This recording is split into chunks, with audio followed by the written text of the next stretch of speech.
co-founder Gordon Moore's accurate prognostication that the number of transistors on an integrated circuit will double every 2 years. And thanks to companies like Intel, since I was a chip designer in college, we've watched those transistor line widths shrink from microns to nanometers, and soon to angstroms. And the power of our devices increase exponentially. If you want to calculate my age, I just gave you all the facts. You may not be able to, however, or may be aware of Moore's second law, which predicted a harsher reality, that the cost of semiconductor processing facilities would also grow exponentially.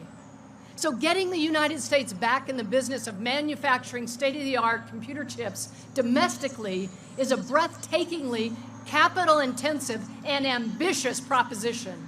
It requires a revival of that powerful private-public partnership of industry, government, and academia that has defined this country's best efforts in science and engineering since World War II.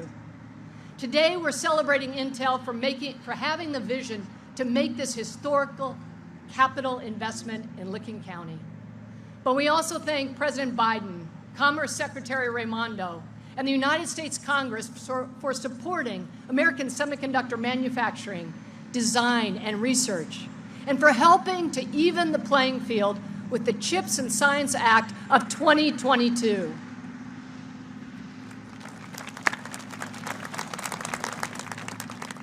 I have the privilege today of representing the region's higher education sector, which stands ready to educate the workforce that Intel and its suppliers and customers will need. At the same time, we support new advances in semiconductor technology through our research. Providing intellectual capital and groundbreaking research for this effort is bigger than any one university alone, and I welcome all the presidents of the Ohio universities that are here today in force.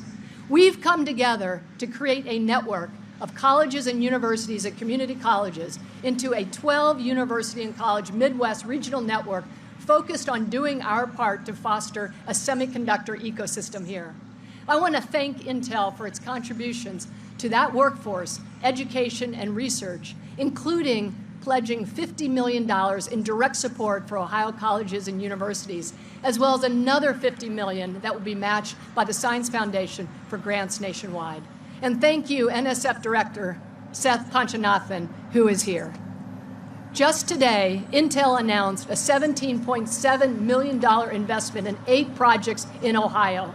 And in addition, $4.8 million of that $17.7 is for the Advanced Semiconductor Fabrication Research and Education, or CAFE, that Ohio State will lead. We are so fortunate in Ohio to have political leadership that understands the importance of knowledge and in technology-intensive industries to our state's future, as well as the role higher education plays in developing the ideas and the people for those industries. I'd like to thank Governor DeWine, Lieutenant Governor Husted, Senators Portman and Brown, our congressional representatives, our Ohio Senate, our Ohio House, and all our elected officials. We couldn't do this without you.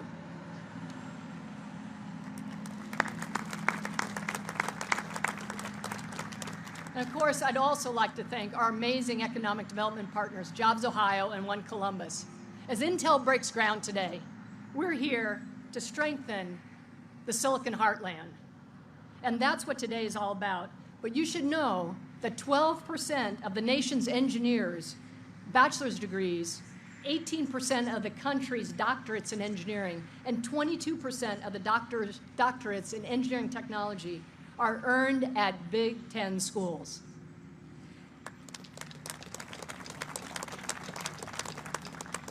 Those engineers will no longer need to head to the coast for cutting-edge jobs. They will be able to find them right here. The Ohio State University cheers the geographic expansion of intellectual and financial opportunity. This is a great moment for all of us. Mr. Gelsinger, President Biden, thank you for making this happen. Thank you. Thank you, Dr. Christina Johnson. Please welcome to the stage Effion Hawkins.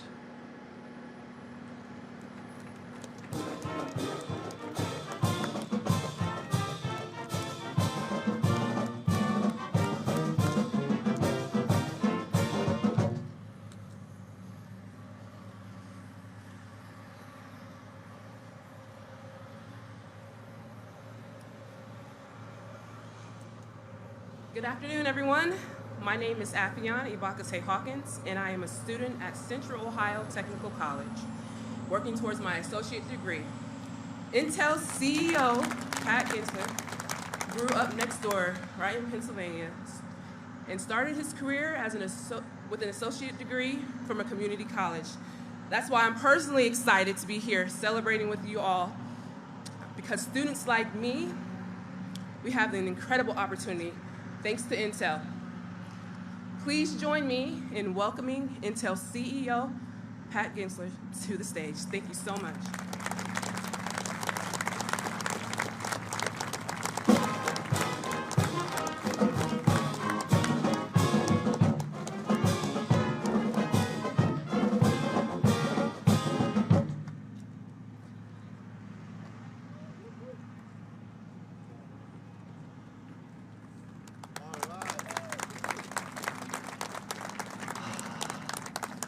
Ah, we made it. You know, and as you think about this moment, you know, I just ask you, what aspect of your life is not becoming more digital? You know, every aspect of health, every aspect of social, every aspect of transportation is becoming more digital. And everything digital runs on semiconductors. And our ability to work remotely through the pandemic was because of semiconductors, to stay connected with our families and friends, to have virtual schooling and healthcare through this period of time. Everything, semiconductors, and our national defense is becoming more acutely dependent on semiconductors. And do we want our national defense to have the most advanced semiconductors in the world? You bet we do. And do we want to be dependent on foreign sources for those? You bet we don't. And for our entire history, we at Intel have performed the majority of our R&D and manufacturing right here in the US.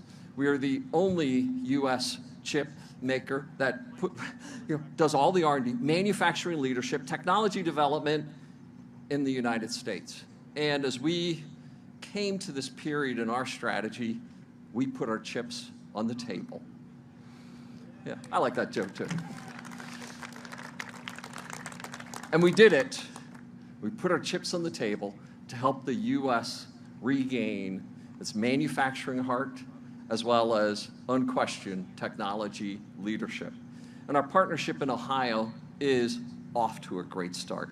And under Governor DeWine, Lieutenant Governor, we just feel, come on down. Ohio wants us. And it's just been an incredible relationship, and the great support we've seen from the Ohio delegation of political leaders, and Senator Portman and Brown. These have just been extraordinary partners for us. And I show up in D.C. and boy, we just go to work, together. And of course, Representatives Balderson and Beatty. Just thank you so much for the partnership. And this great state of Ohio has this tradition of manufacturing.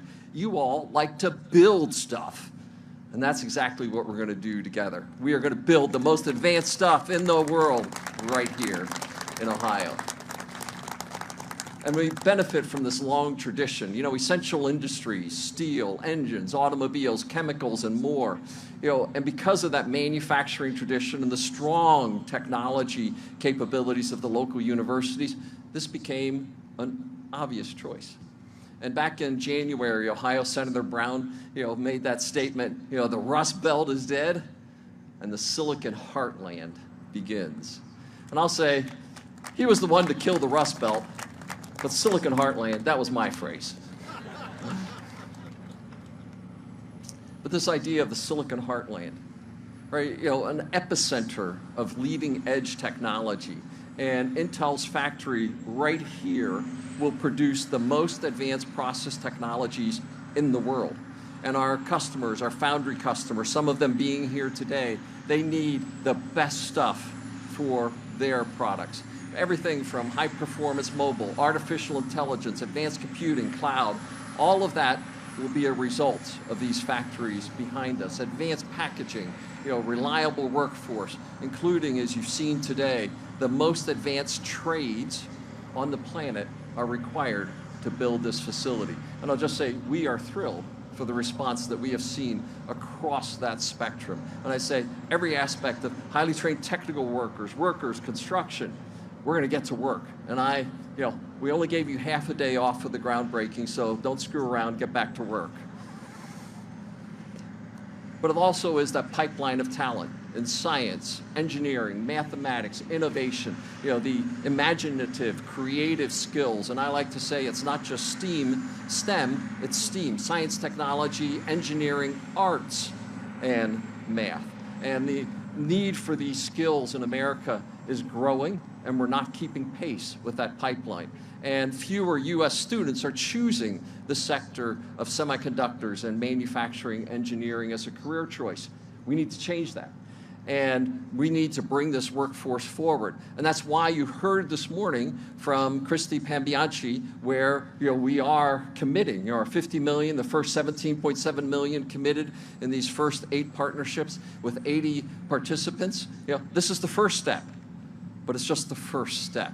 Because we are moving forward to build the next generation workforce and to harvest. And I want, as I say, I want every mother and grandmother in the state of Ohio to say, you don't need to go to the coast, come home and work right here. And, it's not, and it's not low-end workers, it's not medium, it's not the highest PhD, it's not construction workers, it's not the next generation, of math, and we had, Finn up here, the next CEO of Intel. It is all of them across the entire spectrum is what we need. And as someone who began my career, my family is here. My mom and dad went to school in a one-room 1st through 8th grade schoolhouse where my mom still lives today. She said, go to school. So I began I skipped my senior year of high school, got my associate's degree, and was hired as a young technician at Intel. I know what it feels like to go from the bottom upward. And that's the heart of Ohio. This idea of the community colleges, the most advanced universities, giving opportunity across that spectrum. And that's part of why I am so excited. And I was one state off, I was in Pennsylvania, sorry, right? And I always like to say that when you get to nowhere in Pennsylvania, we were just 5 more miles. Technology plays a critical role in building a digital future, a future that is equitable, prosperous, accessible, and inclusive for all. And this is why we are so excited about the things that we are going to do together here in Ohio. And when I first walked through the doors of the company, the company that put silicon into Silicon Valley, why has so much innovation happened in Silicon Valley?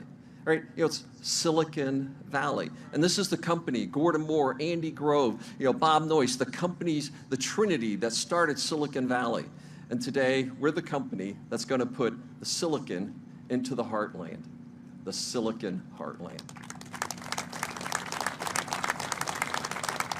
But today, this is also a testament to the power of public and private coming together. And we have been aggressive in lobbying, working with the administration, working with the congressional leaders in the House and in the Senate, at the state level as well. Why? Because it is that important for the nation. And I'll tell you, the passage of the CHIPS Act, the most seminal piece of industrial policy legislation from World War II, we all together deserve to celebrate this moment. And I just say thank you all for all who helped make this most critical legislation happen. And I just say, regardless of political affiliation, this is a proud moment where we reached across the aisle and we got something really important done.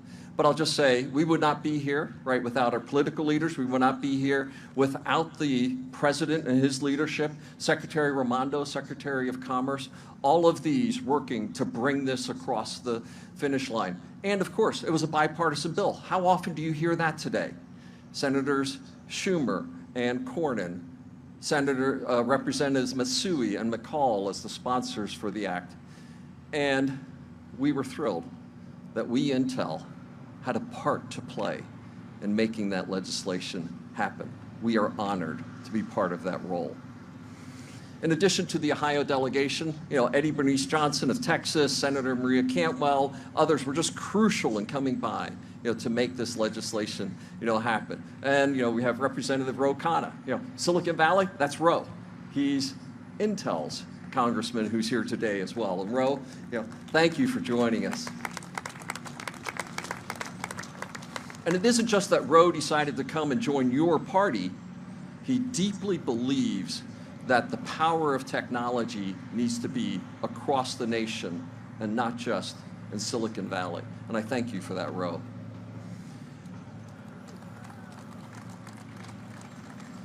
And with that, it is my honor, an honor that a farm kid from Pennsylvania should never even dream of, the honor to say the following words.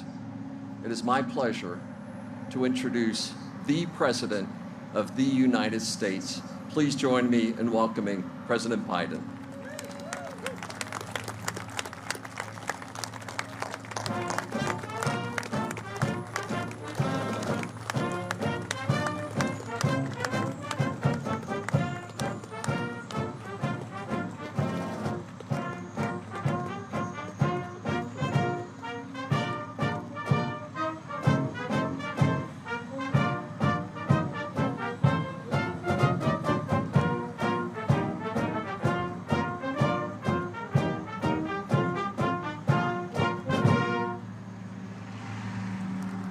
Thank you, Pat, for that introduction.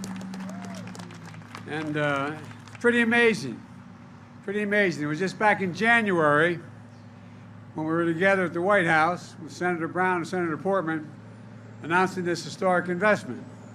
In March, I shared the story in my State of the Union address, the story of the Field of Dreams in the middle of Ohio, where America's future will be built. In August, we were back at the White House as I signed the CHIPS and Science Act, one of the most significant science and technology investments in our history. And now, in September, Gov, we're here breaking ground, and thanks for the passport to get to the state, Gov. Appreciate it. All in 9 months in America. I want to thank Sherrod Brown for his relentless work, especially making sure that labor is in on this deal. And Pat just mentioned what Sherrod makes clear. It's time to bury the label Rust Belt and call it, as Pat said, the Silicon Heartland. That's what's happening in these 1,000 acres.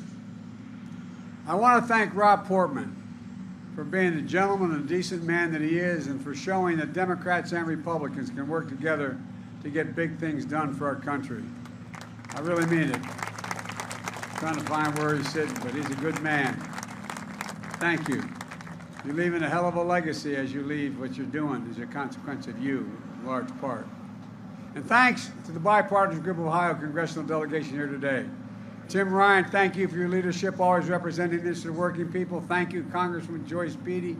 And, I don't think we could have gotten the infrastructure bill done without Joyce. She was the final capstone. I thought we all thought it was hanging in the balance there. But I don't know what you did that last 4 hours, but whatever you did, you got it done. And Dave Joyce, Anthony Gonzalez, Mike Carey, Tony Balderson for the work in the House.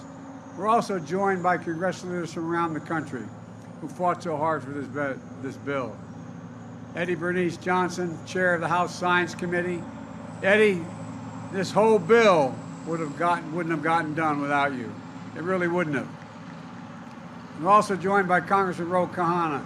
Ro is a tireless champion for American innovation and seeing that workers are part of the deal. While she couldn't be here, Maria Cantwell also deserves a lot of credit. She's chair of the Senate Commerce Committee from the state of Washington. Maria was tireless in getting this bill through the Senate. And again, Mike, I want to thank you for your work on this project as well. And I especially want to thank the labor leaders here. My dear friend Lonnie Stevens of the IBW, Tim Berger, the president of AFL-CIO, Brent Booker, treasurer of the National Building Trades, Mike Kinsley, president of Ohio Building Trades. You know, it's fitting to break ground for America's future here in Ohio. Think about it. There's kind of a tradition here. the Wright brothers, Neil Armstrong, John Glenn. They defined America's spirit, a spirit of daring and innovation. Pat just laid out Intel's vision that builds on that legacy.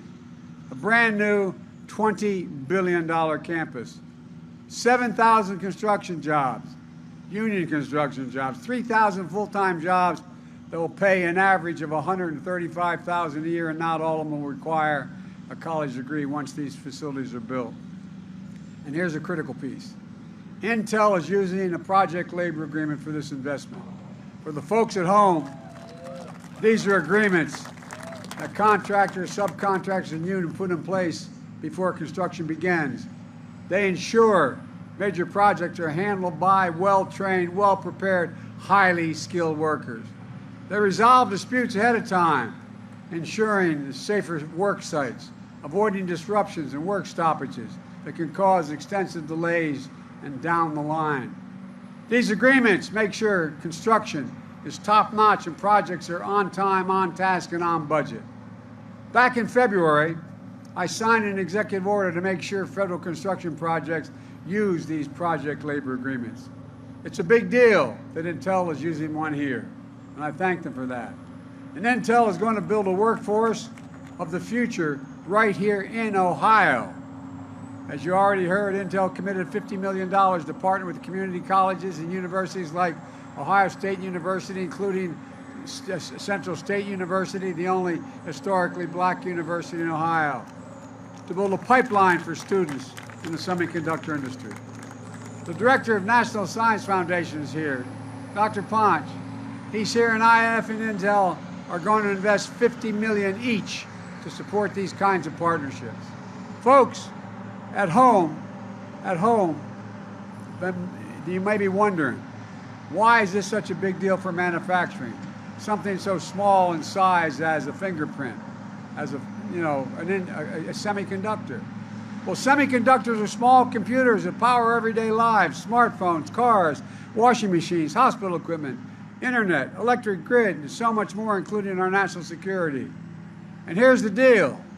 America invented this chip. America invented it. It powered NASA's moon mission. Federal investment helped bring down the cost of making these chips, creating a market and an entire industry. As a result, over 30 years ago, America had more than 30% of the global chip production. Then something happened. American manufacturing, the backbone of our economy, got hollowed out. Companies moved jobs overseas, especially from the industrial Midwest. And as a result, today we're down to producing barely 10% of the world's chips, despite leading in chip research and design. And as we saw during the pandemic, when factories that make these chips shut down, the global economy comes to a halt, driving up costs for families and everyone, not just here, but around the world. In fact, 1/3 of the core inflation last year was due to higher prices of automobiles because of the shortage of the semiconductors needed to build those automobiles.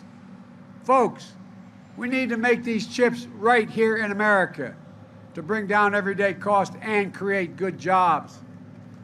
Don't take my word for it. You heard Pat. Listen to the business leaders across this country. They're making decisions right now about where to invest and produce these chips. China, Japan, South Korea, European Union, all these places are investing tens of billions of dollars to attract chip manufacturers to their countries. But industry leaders are choosing us, the United States, because they see America is back and America's leading the way.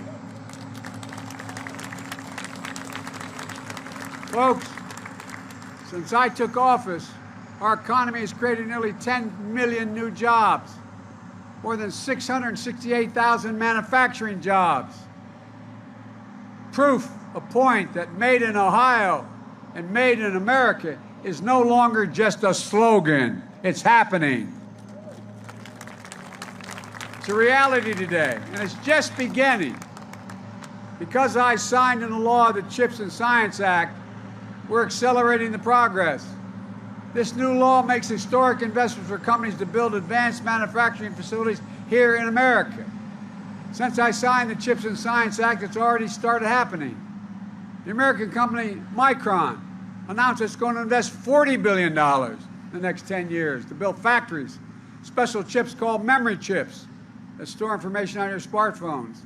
That's going to create 40,000 good-paying jobs and increase the share, America's share of the memory chip market 500%. Two other companies, Global Foundries and Qualcomm, announced a $4 billion partnership to produce chips in America that would otherwise have been made overseas. Qualcomm is one of the world's largest designers of chips and planning to boost production by up to 50% over the next 5 years. Today, in North Carolina, Wolfspeed is investing $5 billion to make chip devices for electric vehicles that are going to create 1,800 good-paying jobs over 5 years. Folks, the future of the chip industry is going to be made in America. Made in America. And folks at home should know the manufacturing of these semiconductors connects countless small businesses and manufacturers into a supply chain that's going to thrive, all because of this law. Imagine if we had more of these kinds of factories across the country. This law makes that a reality. It matters. All of this is in our economic interest, and it's in our national security interest as well. Earlier this year, I went to Lockheed's factory in Alabama. They're making the Javelin missile that we're supplying to Ukraine to defend itself against Putin's unprovoked war.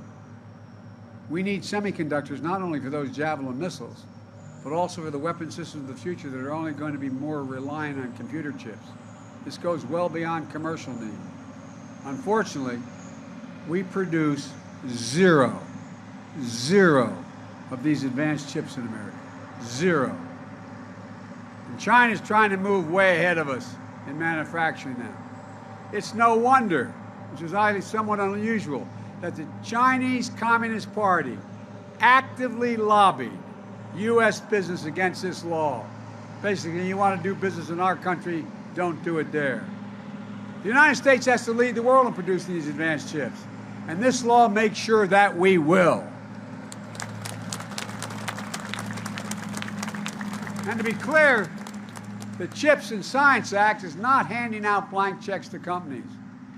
I've directed my administration to be laser focused on the guardrails that will protect taxpayers' dollars. We'll make sure the companies partner with unions, community colleges, technical schools to offer training and apprenticeships, and to work with small and minority-owned businesses as well. We're going to make sure that companies that take taxpayers' dollars don't turn around and make investments in China to undermine our supply chain and national security. You know, we have the power. We have the power to take back any federal funding if companies don't meet these requirements.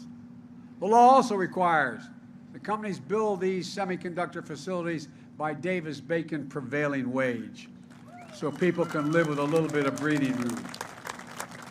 And this will ensure tens of thousands of new construction jobs and high-paying jobs, and more often high-paying union jobs.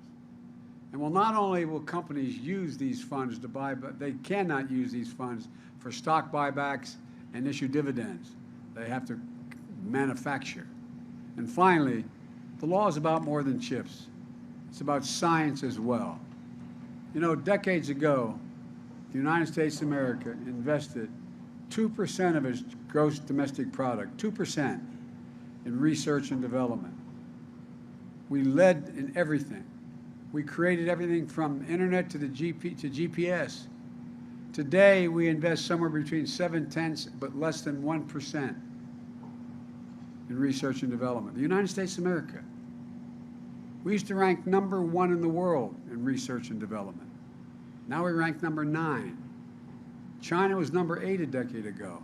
Now China's #2. And other countries are closing in fast. The CHIPS and Science Act moves us up once again. It authorizes funding to boost our research and development investment back closer to 1% of our GDP. That's the fastest single year of growth in 70 years, but it's still not enough. We're going to make sure we lead the world in industries of the future, from quantum computing to artificial intelligence to advanced biotechnology. Think of the things and the kinds of investment we deliver. Vaccines for cancer, cures for HIV, inventing the next best thing that hasn't even been imagined yet. That's who America's always been. There's something that's really important.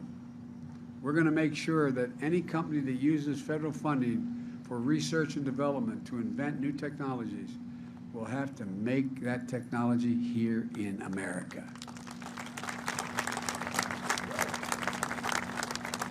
And that means we will invent it in America and make it in America. And we're going to make sure we include all of America. We're going to support entrepreneurs and technology hubs all across the country, including historically black colleges and universities, minority-serving institutions, tribal colleges. We're going to tap into the greatest competitive advantage we have, our diverse and talented workforce that's urban, rural, and suburban. Folks, I've asked Pat and many other leading businessmen leaders this question. When the United States decides to invest in considerable resources in a new industry that we need to build, does that encourage business to invest as well? And the answer is yes. Overwhelmingly, ask any major business person, because they say if we think it's worth investing in and we're putting tax dollars into it, it has an increased possibility of being usable, workable. Federal investments attracts private investment. It creates jobs. It creates industries. It demonstrates we're all in this together. And I believe there's another reason why companies are choosing the United States. It's because we're better positioned globally than we have ever been in a long, long time. We've seen a faster, stronger economic recovery than any other advanced nation on earth. I met with one of the leading companies, research companies in South Korea. I asked why they're going to invest billions of dollars in the United States. He said, because you're the most secure nation in the world. We know if we invest, it will be secure. And secondly, this surprised me, you have the best workforce in the world. Folks, and we have the best universities in the world. Dynamic venture capitalist system, a rule of law that protects international property. And thanks to the infrastructure law that I signed with the help of many of the members who are here today, that means better roads, bridges, ports, airports, clean water, high-speed internet for every American. That's going to create millions of jobs all by itself. This is a game changer. Let me close with this. This is about our economic security. It's about our national security. It's about good paying union jobs you can raise a family on, as my dad was saying, have a little bit of breathing room. Jobs now, jobs for the future, jobs in every part of the country. We're not going to leave a part behind. There's no need to not develop the whole country. Jobs that show the industrial Midwest is back. The industrial Midwest is back. And that's what you'll see in this field of dreams. PhD engineers and scientists alongside community college graduates, skilled craftsmen, men and women, people of all ages, races, and backgrounds with advanced degrees or no degrees, working side by side doing the most sophisticated manufacturing that's ever been done. Pat was explaining to me what these are going to look like. Correct me if I'm wrong, Pat, but I was impressed. You're going to dig down 60 feet, 10 football fields long. You're going to make that all cement. You're going to use that as basis to build on, because you need security, you need stability for what you have on top, and you're going to build up stories beyond. I mean, this is incredible. Making a tiny computer chip, the size of a fingertip. They're showing what we've always believed. And I want to emphasize this, and I'll get out of your hair. I mean this. You've heard me say this for a long time. There is